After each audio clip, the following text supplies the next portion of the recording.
and welcome to the TalkSPORT YouTube channel. My name is Harry Durham. Let's go through the biggest footballing stories of the day with TalkSPORT reporter Ben Jacobs. Ben, the future of Harry Kane. Could he be leaving Bavaria and Bayern Munich for another European giant?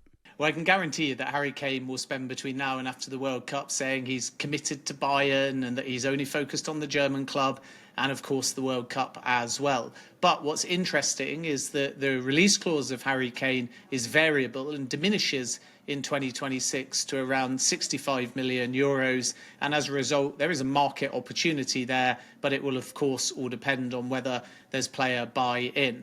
My understanding is that the Barcelona interest in Harry Kane is genuine. They also like a younger kind of striker as well in Etta Aong at Levante. We'll maybe speak about him a bit more throughout the course of this show. And for Barca, it's all about finding effectively an heir to Robert Lewandowski. And Harry Kane is one of the names on their list. So I think the future of Kane might be something we hear a lot of noise about and Kane shuts it down. But it's not beyond the realms of possibility that he leaves Bayern Munich this summer. And perversely, the more he wins at Bayern Munich, maybe the more likely he is to actually say, let's try one more challenge, because Kane wants to ultimately get all the domestic silverware in Germany and maybe most importantly win the Champions League. Were that to happen this season, he might feel like his bingo card there is complete, and then 2026 could be a story for Kane after the World Cup.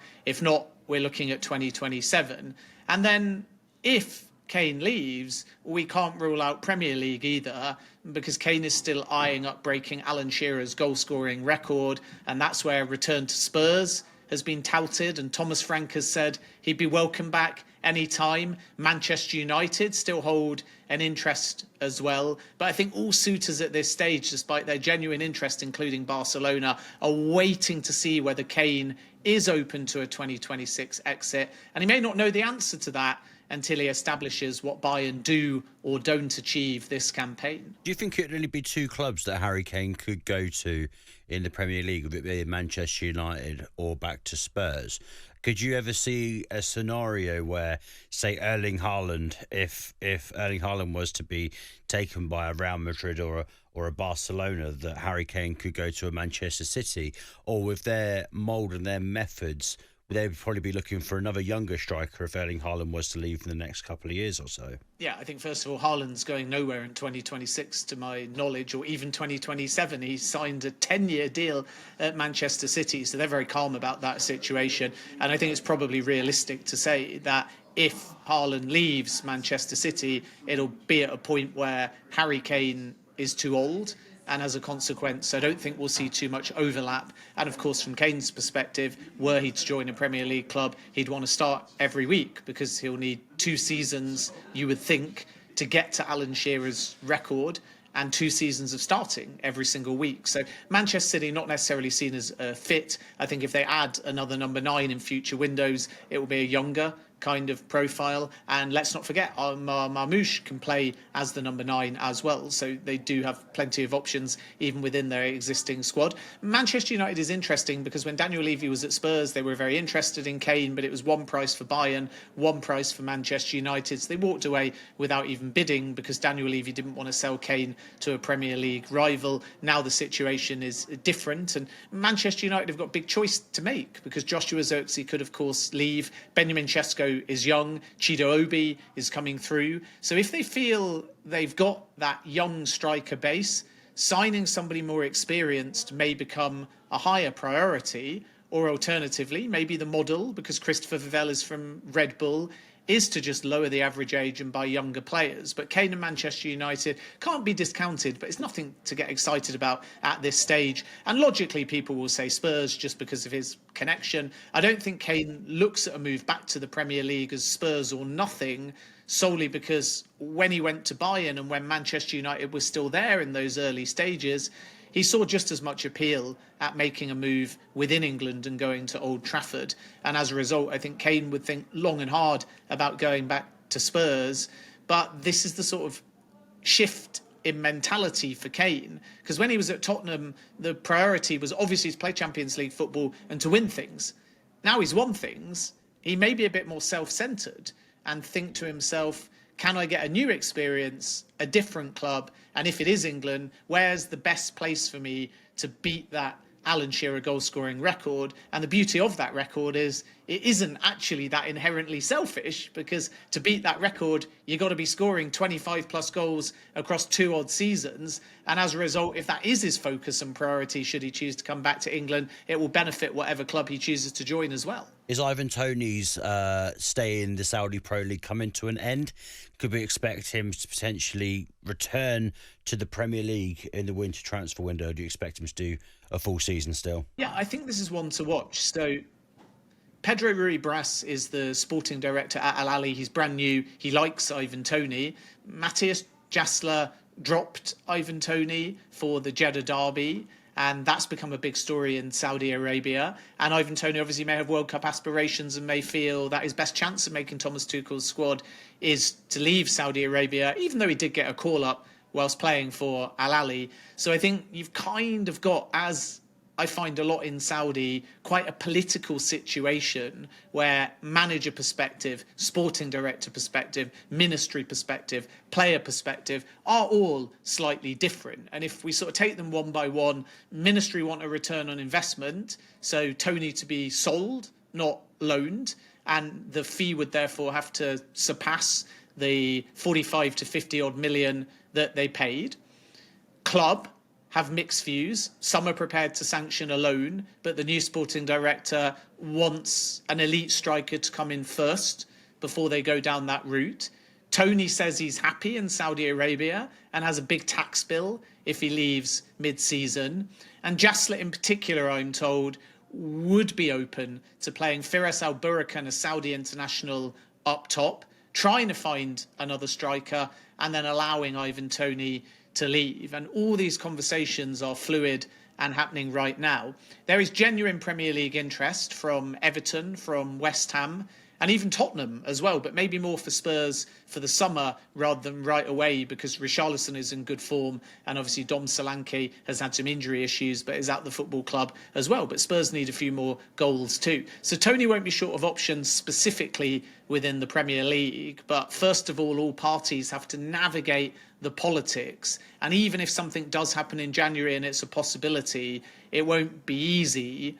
Loan is the simplest solution, because then Toney can have some contribution paid by Al Ahly and he can go back there at the end of the season if he so wishes, and that might help him navigate the tax situation. But as with Jordan Henderson and John Duran, when they left Saudi Arabia, and Steven Gerrard is still in Bahrain at the moment, even though it's a long time since he managed Al Ittifaq, staying out of the UK is the only real surefire way to avoid that massive tax bill. So there's lots of different considerations here, but there is genuine Premier League interest for January. And the fact that he didn't play in that Jeddah derby may suggest we're seeing the first clue that the door is at least somewhat open to Premier League clubs. What does the future hold for young Endrick? I mean, he's moved to Real Madrid. It seems like we see more pictures of him on the subs bench looking absolutely deflated. It was massive when it happened when he moved to Spain from Brazil, and obviously scored that goal against England at Wembley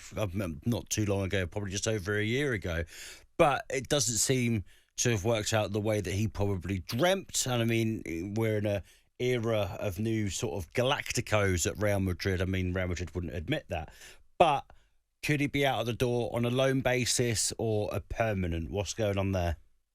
Yeah, I think it will be a loan with no buy option to my knowledge, and it's very advanced between Leon and Endrick, and Real Madrid and Leon as well. So Leon have got ahead of the market. Paulo Fonseca has played a key role in that. Players sold on the move to Leon, and I expect this move to happen. And it's very smart by the league on side, because there was genuine Premier League interest, but the Premier League clubs haven't moved fast enough to try and pre-agree something for January before this month is out. If not in the next few days, my expectation is that Endrick will effectively be a Leon player for January. And in the end, it's just a move that suits all parties, because Real Madrid still rate Endrick. He was very popular under Carlo Ancelotti, which is good news, because a lot of people say he might not make the Brazil squad. But don't forget, Carlo Ancelotti was the Real Madrid manager, playing him regularly, 30 plus appearances last season, and now he's the Brazil manager. So Endrick will feel confident if he plays between January and the summer that he can be on the plane for the 2026 World Cup, but it's just not quite happening for him at the moment at Real Madrid. System change,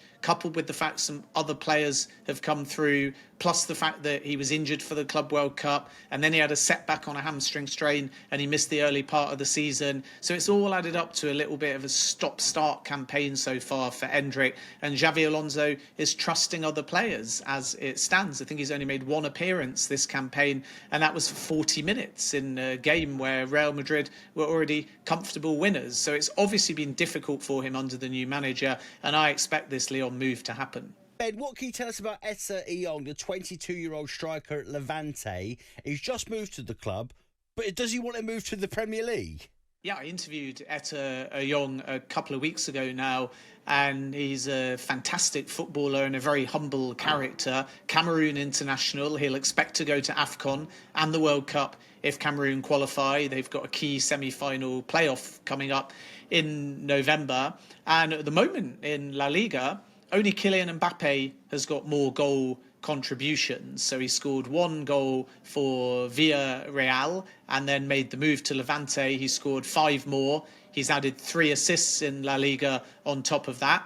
And his expectation is that he can get into double figures and beyond. I think he told me the target he set is 15 plus goals and 5 plus goal contributions. Some people compare him to Erling Haaland because of his physical stature. But when I interviewed him, he said to me that he actually thinks he's a lot more similar to a player like Harry Kane in his style. And some of that is because he started as a midfielder, so he's used to dropping a little bit deeper. He's very physically strong. He's good at aerial duels, and he's proven himself to be a clinical finisher. And Levante signed him for just €3 million, and the expectation is that €30 million or more will be required to prize him away.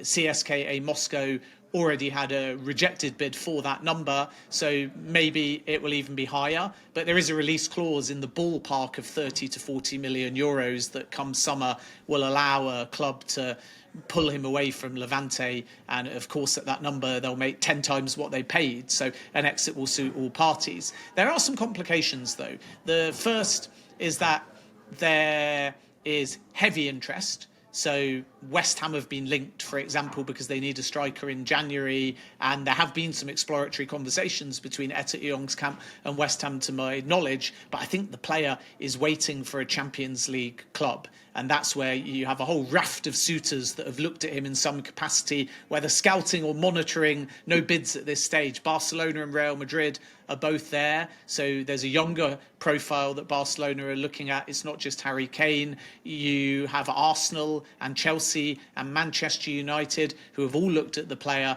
as well. So it's going to be a mad race in the summer for Etta Aong's signature. Second complication, and perhaps the most important one that is being overlooked, is that because he's played for Villarreal and Levante, he's restricted about going to a third club and playing for them under most leagues and rules. And as a result, when people are speaking about could he go to Barca in January or could he make a move to West Ham in the winter, he can be registered, but you can't play for those 3 clubs in the same single season. So I think Etta Aong is going to be one to watch for the summer, because January, there's very few suitors that can actually do that deal.